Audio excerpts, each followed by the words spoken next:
Yeah, thank you. Thank you for a great intro. Just to make sure we are clear, SoundCloud created Prometheus, and then based on Prometheus, we created Thanos, but everyone is part of the same family, so it's kind of similar. So welcome everyone to my talk. I'm super happy to be here at the Global Maintainer Summit to share some learnings, together with other maintainers. First of all, it's amazing that someone was brave enough to invite me to speak live, because of other conferences were only asking me for recording. So I guess we can try that. On a serious note, I think I really think we don't enough listen to about other maintainers' learnings. Right? There are so many good practices out there that usually we learn and try and learn via own mistakes, right? Which can be very painful and traumatic. So glad I can be here to learn from others and from many different communities out there. So in the next 14 minutes, I will be talking about merging those shiny features someone contributed in open source. But before that, I would love you, audience, to take some moment to think about what first comes to your mind. What do you think? Imagine you're a maintainer of the popular project and someone sends you a solid pull request to add new feature without any additional knowledge about this change. Does your mind tells you to be careful without merging, or to not include additional maintenance burden and so on? Or maybe you immediately can't wait to help this user and help to merge them and start using that as soon as possible. What's your front without knowing more details? I would love to learn that. Please write on the YouTube chat, here on the comments, and I had even a Twitter poll, so you can give your feedback there.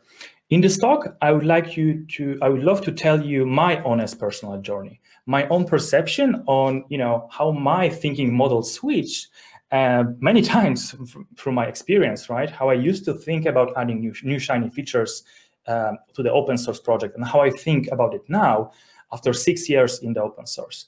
But before that, very short introduction. My name is Bartłomiej Płotka, but you can call me Bartek. To keep it very short, my background is at computer science, and my main experience is in backend development and site reliability engineering. I have contributing to open source for last 6 years, and I love it. I love building communities, learning something new every day, and share knowledge with others, really. I maintain many open source projects, mainly around Go programming language, observability, and distributed systems. I probably maintain more than I should, so I'm really grateful that we have strong communities there, and I'm also grateful that I'm paid for doing open source things with Red Hat. And for awareness, most of our projects I maintain are part of the Cloud Native Computing Foundation, which is amazing host for open source project initiatives. So you can imagine we closely work with them, including certain work groups called officially tags. I'm also writing a book with O'Reilly. Title was not announced yet, but don't tell anyone. It's about Go programming and performance. And yeah, feel free to reach me on Twitter or any other contact points. So let's start with disclaimer. Our amazing organizers of this conference told me that they wish that there is an honest vibe to this conference, right? So you don't need to tell me twice. So expect personal opinions that doesn't reflect my employer or maintainers team as well. So let's revert time to 2015. I was 23 years old, running with my laptop back and forth between full-time job and university. I was full of energy, had many ridiculous ideas, and I definitely thought I know more than I actually knew about development, right? And really anything else. In relation to the project management, I was what I would call the inexperienced optimist. What that means? Well, I was deeply convinced that with the time and large enough amount of code, really anything is possible with the software we built. I was that person that would annoy everyone with like 2,000 lines, pull request to review. I was impatient with the slow or too careful review process. Of course, I don't know everything, but I was, I guess, stunned with what software and automation can accomplish. So I was literally surprised what those product managers are paid for. Like everything has to be just implemented. What's the problem?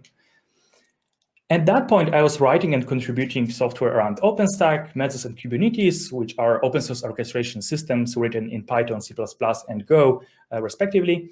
I know nothing about sustainability, business goals, or what big picture actually means in reality. As contributor, what I cared for was that my narrow task was working well, it was high quality code, and it was eventually merged. At that time, if someone crazy would give me like maintainer rights, for example, to part of the Mesos project, and there would be like high quality pull request for something ultra unrelated, like, hey, let's add coffee making capabilities to Mesos, I would totally accept that, right? As long as like the code kind of works.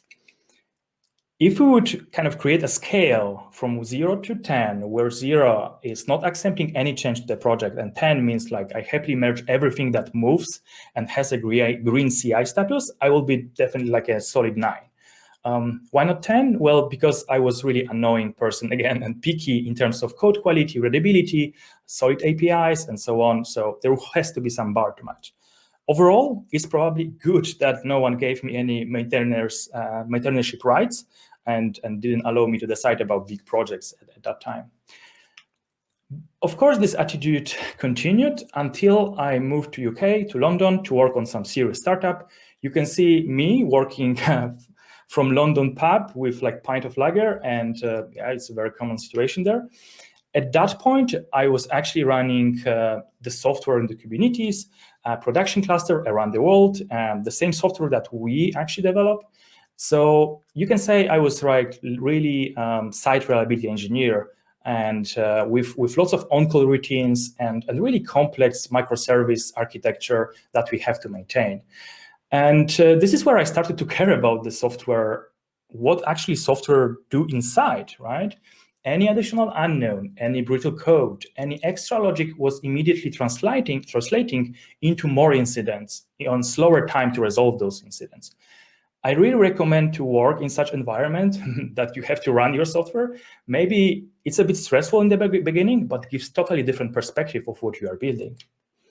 During that time, we were early adopters of the open source Prometheus project, and I just fell in love in the operational simplicity of this thing. It was that simple to use, had strong stability guarantees. I really wanted to learn how to achieve those things and be so successful. So I started to contribute to this open source project, fix stuff, propose changes, help with review, and all of those stuff. And we even started another project called Thanos, which was kind of built on the principles of the Prometheus. And I became Prometheus maintainer at the end. So I really wanted to learn and suck all of those good practices to make sure my fresh new project, Thanos, had a similar success as Prometheus.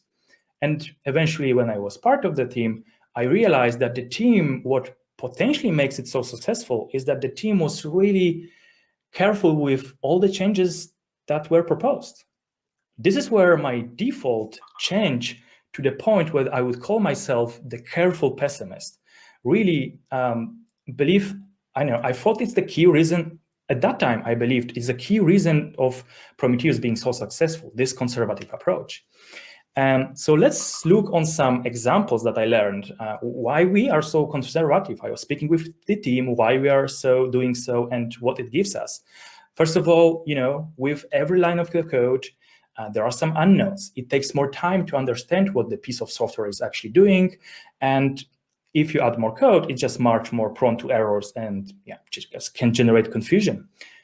Especially with the popular project like Prometheus, every small issue can be escalated 10,000 times. It does not help also that Prometheus is like a critical monitoring component that your alerting relies on. So at the end, the confusion creates more support burden. Docs has to be extended. Users don't usually like to search for docs. So if they are not properly discoverable, they will ask on the support channels, and that someone has to help them. Then the security comes in. A distributed system engineer like we were in the team, we don't want to fight against security issues, security audits, CV processes, decide what authorization protocol is best for user, more secure or not. That's why for a long time we were blocking those features, right? We explicitly did not add any authentication layers to Prometheus for those reasons. Then the stability guarantees, right? If you want to add anything, literally anything, for a stable project like Prometheus, it will be there forever, potentially. There's no easy possibility to remove any feature that was added, not without major change, major version bump, and breaking thousands of users anyway if you do that. And of course, you can mark things as experimental, but in practice that doesn't work, because who will read and learn about this experiment feature? People start to depend on it as soon as it is available. That's not the end. Lack of focus is another problem, right? If you focus on there are only limited number of maintainers, right? So if you just spread your focus on so many areas like authorization, which is not main functionality of the Prometheus, you just lose your focus. You cannot do what exactly the functionality of Prometheus was promised. That's why at the end, Prometheus was known to fully focus on what matters for them, for the goal of this project. No clustering, no long-term storage, no AI, magic, and so on. You can build all of that on top of Prometheus, but we do what is good, what is critical for the monitoring purposes, what will be reliably working. Then, of course, with more code, it's harder to modify anything, change anything. And on top of that, plugins are usually a good idea, but in Golang, especially in Golang, it's hard to achieve. The plugin system doesn't work properly, and still you have dependency help that you have to work with, and other problems. And this is why we were blocking some features, like adding a native service discovery to Prometheus for your cloud provider. And at the end, misleading, right? If you are so unfocused, accepting all PRs and saying, yeah, my project will do everything. Additionally, we'll do this and this. And of course, it's impossible to maintain all of this with high quality. Accepting all PRs or like most of the PRs are just misleading users. And in the long run, it's not sustainable. So you are kind of couldn't hold your promise. So at the end, at some point, let's say 2 years ago, Prometheus was really, really strict. On our scale from 0 to 10, I would say we were like 3. We followed the pattern, which is commonly known as like, your first response to the new feature should be a no. The issues that are worth checking, they will keep bubbling up anyway if they are important. So very strict and not sometimes pleasant for user behavior, right? And while we are doing this, after some time, we've seen certain problems. It wasn't that perfect long-term, right? Notably, first of all, new projects were created because Prometheus was not accepting some ideas. Sometimes those projects were, again, misleading people, luring them into something, halfly working. And we see lots of troubles where people went to those projects because they wanted this one shiny feature and then returned to Prometheus with lots of money lost and kind of couple of months of time wasted, right? So it's kind of, for both sides, it's unnecessary. And at some point also people lose some motivation to contribute and even maintain Prometheus, right? What's the point of spending hours to figure out fancy solution if the maintainers don't want to merge them long term? At some point, it was so obvious that companies which were heavily invested in Prometheus, like Red Hat, were like stopping contributing a little bit because managers had hard time to convince employees to contribute anything because it was so hard, right? And of course, this meant slower adoption because for some non-developers, it's impossible to mitigate some lack of additional feature. For example, lack of native discovery mechanism. Ideally, what we were recommending in Prometheus, you could just write your own sidecar. But like for someone who is not a developer, that's not a good solution, right? And even if they are developers, like adding another sidecar, and then we see in Kubernetes, we have lots of those additional components, proxies, service meshes. It's just much more complex and much more harder to operate. So at the end, it's also harder to operate if you don't accept those things. And yeah, at the end, there are lots of conflicts. So we have to do something about that. And it took some time to get our Prometheus team to realize those facts and really acknowledge them. There were, internal team changes, there were discussions, and at the end we realized that we have to do we could do better, right? So nowadays, years later, when I switch to from beer to water, and I get some belly, we also, as a team, switch to more positive mode while still trying to stay realistic. We believe we found some balance, which would put us in a 6, I would say, on our scale. And I think it reflects my own point of view too. And my suggestion would be to be a realistic helper. What that means is that we should, in my opinion, as maintainers, have empathic attitude to the user, understand the underlying problem they're trying to solve, help them find a good alternative solution if their proposal are not fitting our own project goals. And we did that with Prometheus. We started to accept many native service discoveries, authorization methods, even replication extension, exemplars, metadata, agent mode, receive and support. There's like open can, right? Many things got unblocked. That was really waiting for that.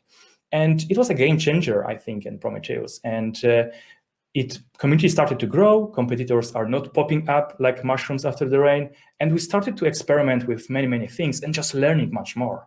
We introduced much more value and diversity to our team and community, and while keeping a good quality so far. But in order to achieve that, let's walk through a quick list of some things that allows you to the risk of accepting more feature than you should, right? And maybe mitigating the risk of losing the quality, right? First of all, experimental features, they are good, but hide them behind the feature flag. This makes them opt in, so you kind of are less likely for user to start depending on it, so you cannot modify or remove it.